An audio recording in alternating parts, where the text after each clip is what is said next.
Biden membanjiri ekonomi dalam negeri Amerika dengan stimulus keuangan 1,9 triliun dolar atau kalau orang awam membacanya printing money, maka Tiongkok juga pakai strategi yang sama, namun beda target market. Kita setuju tidak setuju, tahu sekali Tiongkok adalah negara agresor ekonomi. Cirinya, kalau ada perusahaan BUMN Tiongkok di suatu negara, itu artinya negara tersebut sedang diagresi ekonominya, bukan agresi militer, cara penjajah atau cara Amerika yang kuno itu. Namun, sekali lagi, adalah agresi ekonomi. Setelah agresi ekonomi atau serangan ekonomi, maka negara tersebut dikolonialisasi. Sumber daya alam negara tersebut pasti dikeruk habis. Yang kedua adalah kalau ada digital marketplace milik Tiongkok di suatu negara, baik tadinya milik lokal lalu diambil oleh Tiongkok, itu pastinya pasarnya negara tersebut sedang diagresi, sedang diserang. Pasar sebuah negara diserang, awalnya pasarnya dulu dikuasai, lalu jaringan distribusinya dikuasai, kemudian jaringan produk Tiongkok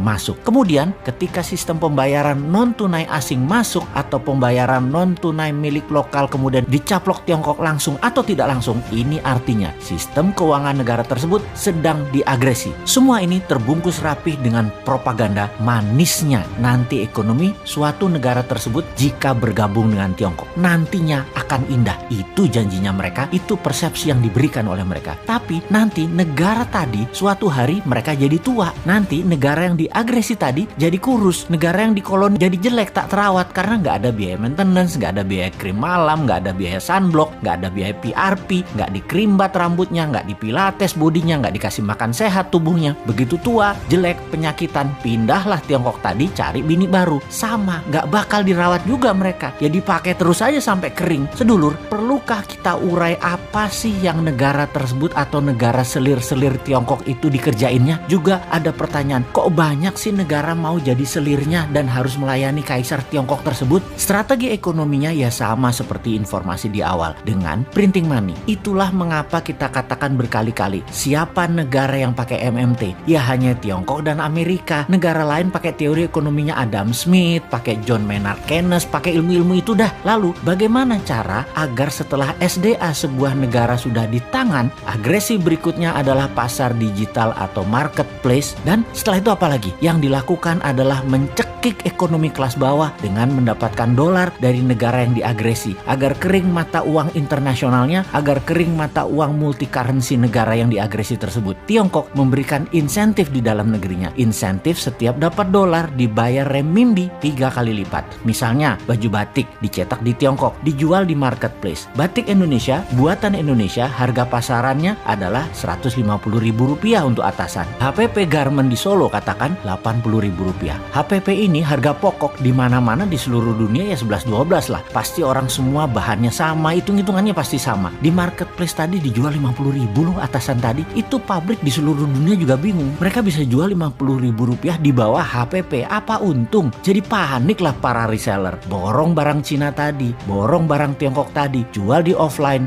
jual di online, di tempat lain harganya Rp80.000. Pabrik di Pekalongan, pabrik di Solo, pabrik di Bandung, kemudian ya mati bertumbangan. Produksinya nggak ada yang nelen, nggak ada yang beli. Itulah strategi membunuh produksi, membunuh ekonomi UKM di sebuah negara. Lalu si pengusaha Tiongkok yang dapat $4 per baju tadi, untung dagangnya bagaimana? Oh ya rugi kalau secara dagang. Modal dia kan tetap aja Rp80.000. Tetapi ketika $4 tadi uangnya masuk ke Tiongkok oleh pemerintah Tiongkok, dolar tadi bukan diberikan dolar, tapi diberikan renminbi yang nilainya 3 kali lipat dari nilai yuan terhadap dolar, alias mereka dapat sekitar $12 atau Rp150.000. Jadi modal tetap Rp80.000, jual dapat Rp150.000 karena dolarnya dikali 3 kan terhadap renminbi. Ya untung juga pedagangnya. Di sini dolar masuk Tiongkok dan renminbi dicetak aja, kasih ke rakyatnya sendiri. Toh untuk sektor produksi, Tiongkok print money renminbi 3 kali lipat transaksi dolar masuk ke Tiongkok. Itu kuncinya. Disinilah pedagang untung. Underlying printing renminbinya ada 2. 1, dolar yang nilainya sepertiga, sisanya manufaktur Tiongkok, sektor produktif, nggak bakal inflasi. Itulah teori melalui MMT. Dengan satu strategi printing money, Tiongkok dapat dolar, Tiongkok dapat meningkatkan produksi, Tiongkok mematikan UKM negara koloninya, dan bisnis Tiongkok terus menyedot